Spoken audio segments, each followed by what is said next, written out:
Prem, thank you.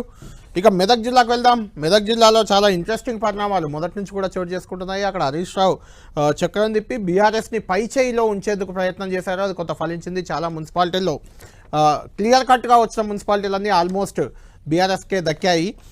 అందులో మెదక్ హంగు ఉండేది. ఆ మెదక్ ఒకటి ఇంట్రెస్టింగ్ ఫ్యాక్టర్ ఈరోజు. బీజేపీ కౌన్సిలర్ అక్కడ ఒకవేళ బీఆర్ఎస్కి మద్దతు ఇస్తే ఖచ్చితంగా బీఆర్ఎస్ కూడా ఛాన్స్ దక్కేది. కానీ ఆయన గైర్హాజరయ్యారు, ఓటింగ్లో పాల్గొనలేదు. ఇటు ఇస్నాపూర్లో అయితే విచిత్రమైన పరిణామం కనిపించింది. ఆయన బీఆర్ఎస్లో గెలిచిన ఎమ్మెల్యే మైపాల్ రెడ్డి కాంగ్రెస్కి వెళ్ళారు. ఆయన కాంగ్రెస్ నుంచి మళ్ళీ మొన్న బీఆర్ఎస్ వైపే ఉన్నారు. అక్కడ ఆ మైపాల్ రెడ్డితో కలిసి రఘునందన్ రావు అక్కడికి వెళ్ళి ఇస్నాపూర్ పీఠాన్ని బీఆర్ఎస్కి కట్టబెట్టిన పరిస్థితి మనకు కనిపించింది. ఏంటి అసలు మెదక్లో ఏం జరుగుతుంది? మా ప్రతినిధి పివి రావు అందుబాటులో ఉన్నారు. పివి రావు గారు, మీ దగ్గర కూడా అన్ని మున్సిపాలిటీలు అన్నీ కూడా కొంచెం డిఫరెంట్ వాతావరణమే.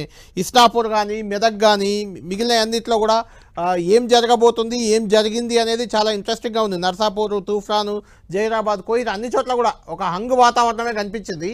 ఏంటి ఇస్నాపూర్లో ప్రధానంగా ఇద్దరు కలిసి వెళ్ళారు, మైపాల్ రెడ్డి, రఘునందన్ రావు వెళ్ళి అక్కడ బీఆర్ఎస్ చైర్మన్కి ఓటేసినట్లు కనిపిస్తుంది. ఏంటి, ఏం జరిగింది మెదక్లో అంటే ఏం చెప్తారు?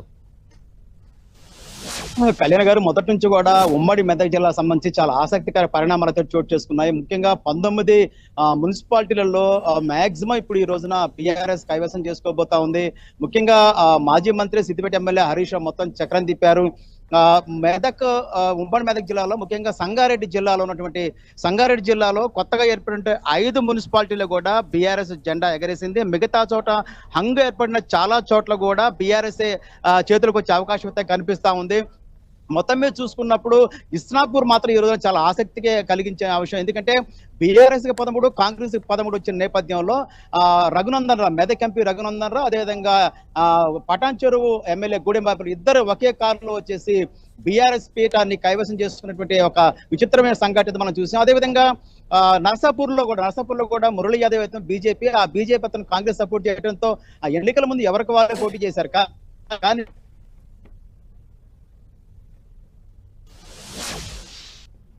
రైట్,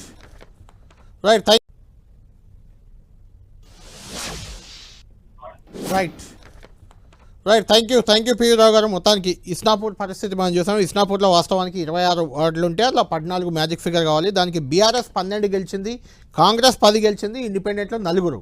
ఆ 4 ఇండిపెండెంట్లలో 3 కాంగ్రెస్ వైపు వెళ్ళారు. దాంతో కాంగ్రెస్ 13 ఫిగర్కి చేరింది. ఒక ఇండిపెండెంట్ బీఆర్ఎస్ వైపు వచ్చారు. దాంతో బీఆర్ఎస్ కూడా 13 వచ్చింది. ఇద్దరు 13 ఉన్న సందర్భంలో మెదక్ ఎంపీ రఘునందన్ ఓటు ఇక్కడ చాలా కీలకంగా మారింది. దాంతో మెదక్లో కాకుండా ఆయన వచ్చి ఇస్నాపూర్లో అక్కడ ఒక్క బీజేపీ వ్యక్తి కూడా లేకపోయినా, బీజేపీ కౌన్సిలర్ లేకపోయినా ఇస్నాపూర్లో బీఆర్ఎస్ గెలవడానికి ఆయన కారణమయ్యారు. అక్కడ మెదక్లో మాత్రం కాంగ్రెస్ గెలిచేందుకు బీజేపీ కారణమైంది. మెదక్ మున్సిపాలిటీలోనేమో కాంగ్రెస్ని గెలిపించిన బీజేపీ ఇక్కడ ఇస్నాపూర్లో బీఆర్ఎస్ని గెలిపించింది. అంటే స్థానిక పరిస్థితులు, స్థానిక ఈక్వేషన్ల నేపథ్యంలో ఇలా రకరకాల జిమ్మిక్కులు పార్టీలు చేసినట్లు మనకు అర్థమవుతుంది. ఇక వరంగల్ వెళ్దాం. వరంగల్లో హైటెన్షన్